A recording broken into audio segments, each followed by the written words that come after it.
मंडळी, रामकृष्ण श्री गुरुदेव दत्त. शुभ सकाळ. स्वामींच्या आशीर्वादामुळे आणि तुमच्या सपोर्टमुळे आपले 4000 सबस्क्रायबर पूर्ण झाले. असंच तुमचा आशीर्वाद आणि साथ राहू द्या. आणि स्वामींचा आशीर्वाद तर सदैव पाठीशी आहेच.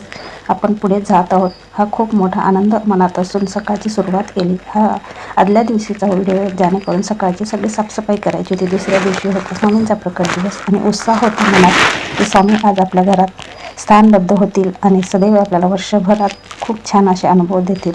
रात्री सगळं आवरून घेतलं, भांडे वगैरे घासून घेतले, साफसफाई करून घेतली आणि सकाळी लवकर उठून महाराजांचे नामस्मरण करून ब्रह्ममुहूर्तावर उठले आणि आंघोळ वगैरे करून सकाळची जी कामं असतात ती आटपून घेतली आणि स्वामींचे नामस्मरण मनात करत दुपारी असं मस्त महाराजांचा आवडतं पिठलं भाकरीचा जो बेत होता तो केला. सकाळी सगळी देवपूजा वगैरे अभिषेक वगैरे झालेला होता.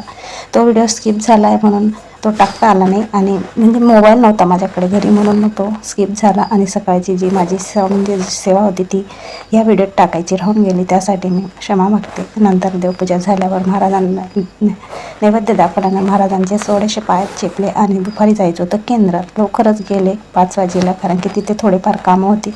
आणि सर्वात महत्त्वाचं म्हणजे सगळ्या सेवा करायच्या असतात तर खूप छान असं पालखी होती, पालखीचा आनंद घ्यायचा होता. आणि केंद्रात चालू आहे आपलं देवीचे नवरात्र 9 दिवसाचे आणि पाठ सुरू आहे, तर पाठांचं पण वाचन सुरू आहे. छान वाटतं आणि एकाग्र मन लावून आपली सेवा होते, खूप आनंद मिळतो.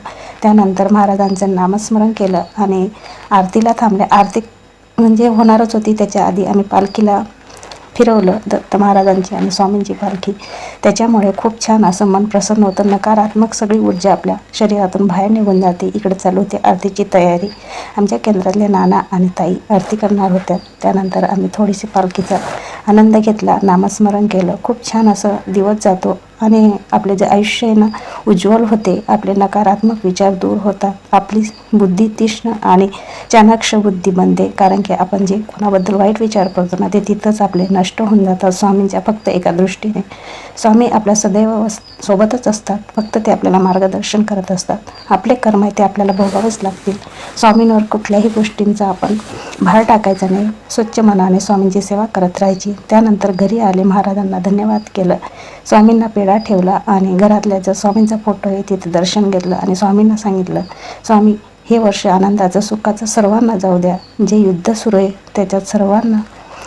त्याच्यातून बाहेर काढा आणि तुमचा सदैव आशीर्वाद असू द्या. श्री आणि सर्वांचं रक्षण करा, सर्व कुटुंबांना सुखी आनंदात ठेवा, हीच माझी स्वामींच्यांनी प्रार्थना होती आणि सर्व चांगलंच होणार. हा आजचा माझा व्हिडिओ संपवते आणि व्हिडिओ कसा वाटला मला कमेंट्समध्ये नक्की सांगा. श्री स्वामी समर्थ. श्री गुरुदेव दत्त.